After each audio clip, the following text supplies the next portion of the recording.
Saudara, pemerintah Kabupaten Aceh Tengah menyerahkan bantuan perbaikan rumah dengan kategori rusak ringan dan rusak sedang. Total 32 miliar lebih diserahkan kepada warga terdampak. Wilayah Kabupaten Kota lain Tapanuli. Penyerahan bantuan perbaikan rumah dengan kategori rusak ringan dan rusak berat diterima oleh 1.680 kepala keluarga di Aceh Tengah.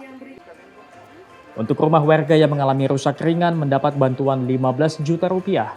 Sedangkan untuk warga yang rumahnya rusak berat mendapat 30 juta rupiah. Total dana stimulan untuk Kabupaten Aceh Tengah sebesar 32 miliar 175 juta rupiah.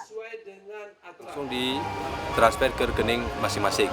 Nah tentu tadi sesuai arahan kepada Bapak Kepala BNPB dan Bapak Kemenko PMK, kalau ada nanti masih masyarakat yang rumahnya belum terdata, ini masih kita buka ruang dan nanti sampaikan kepada Kepala Desa, Camat agar disampaikan nanti ke Perkem atau nanti ke Kepala BNPB, Kepala BPBD di Kabupaten Aceh Tengah. Mustajab, Kompas TV, Aceh Tengah, Aceh.